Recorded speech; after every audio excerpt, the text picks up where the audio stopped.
I'm of the first generation in all of human history to witness the decimation of wild nature taking place in every corner of the planet. This isn't a mystery, we know this. At the end of the day, it's simple mathematics. We humans expand our footprint, habitat on land and sea shrink, wildlife numbers fall, temperatures rise, and human communities suffer. And this is what keeps me up at night. But I'm also busy. Edward Abbey, the godfather of environmental activism, once said, "Sentiment without action is the ruin of the soul." And for me, the antidote to despair is to act. And the most direct action at Tompkins Conservation is to be part of the global movement of rewilding the earth. So what is rewilding anyway? It means allowing ancient nature the space and the freedom to heal itself. And when that's not possible, actively restoring territories and bringing back species who have gone missing. Rewilding is both simple and miraculous. I know this because I have lived it. Here's what I think can happen if we take on rewilding the continent at a massive scale. Because frankly, we're kind of running out of time saving the natural world. So if there was ever a moment for a Hail Mary pass in conservation, I think this is it. 30 years ago, when my late husband, Doug Tompkins, and I began working on land conservation projects, we weren't really sure what we were going to do, but we knew we would invest everything we had in terms of our time and resources to slow down the freight train of development that we saw destroying the natural world. As climbers, ski racers, wildlife people, we had long begun to witness with our own eyes, and it was time for us to react to those things that were oh so clear to us. For the two of us, that meant making a 180-degree shift of our business lives. Doug as the co-founder of the North Face and then Esprit. And for me, it was retiring from Patagonia company after 25 years, 18 of those years as CEO.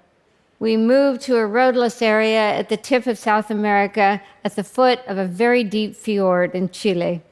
We committed ourselves to saving as much wild habitat as we could, at first by simply buying land, ultimately acquiring over 2 million acres of key habitat in Chile and Argentina. Some of these tracts were still wild, but some were deeply degraded after a century of livestock overgrazing and deforestation and other threats. We formed teams on the ground and worked with communities and local, regional, national governments, and partnering with now 12 presidential administrations in the two countries, we gave back everything that we put together in terms of conservation lands by donating them in the form of new national parks. Yes!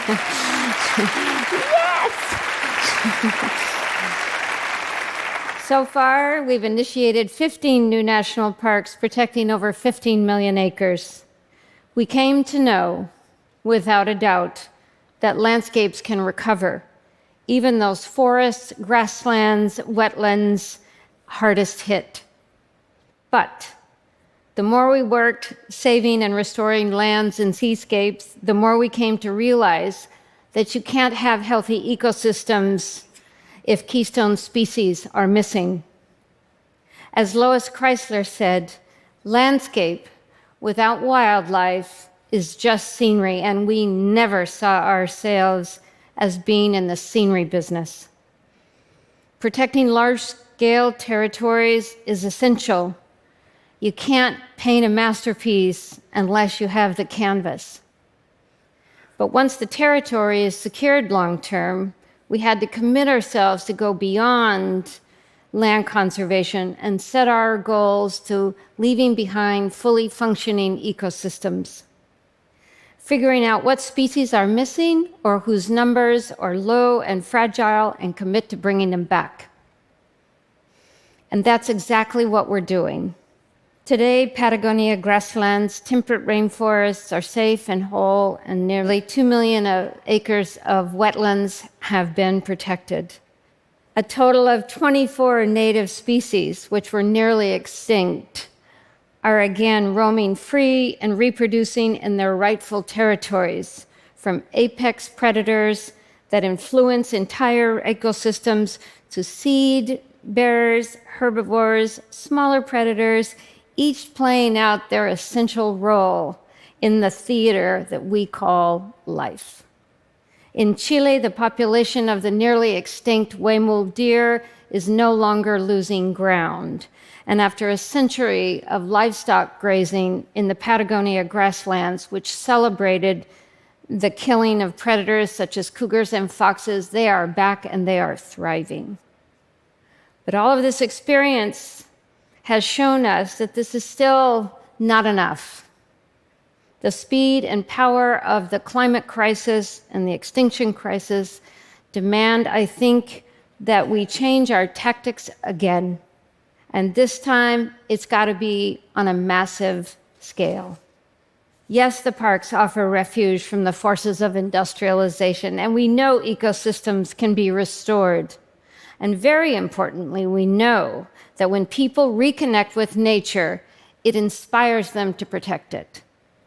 But at the same time, if you think about it, parks, even the massive wild parks, are islands.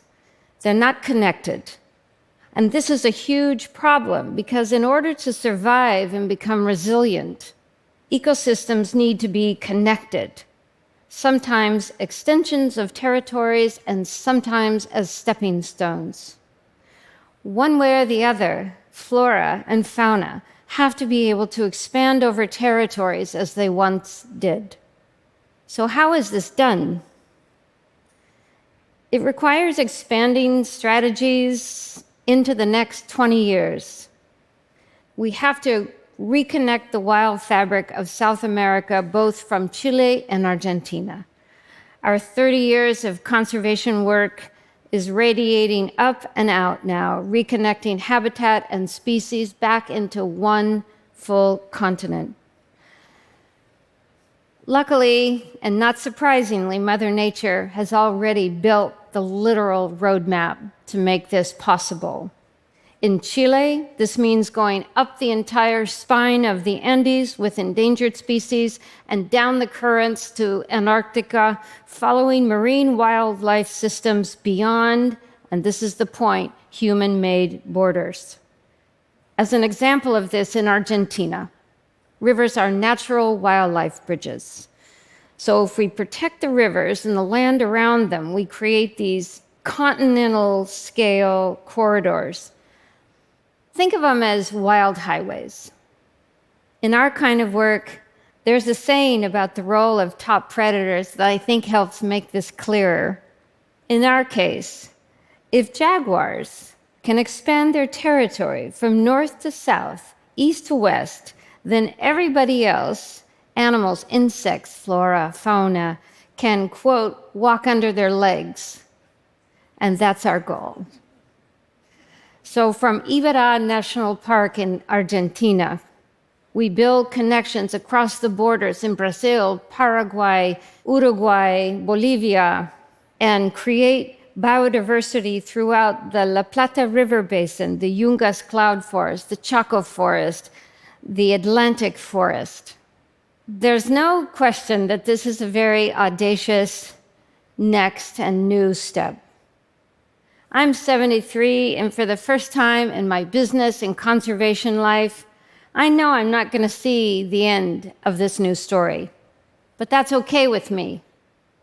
In fact, a very wise and good friend of ours, Wes Jackson, said to us years ago, if your life's work can be accomplished in your lifetime, you're not thinking big enough.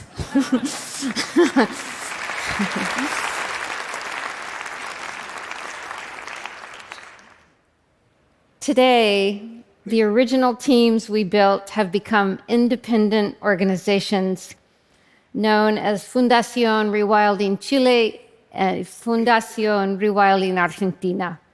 And they are continuing this work long into the future. Sometimes people ask me what Doug would have wanted and what I would hope our legacy becomes. And I always say the same thing.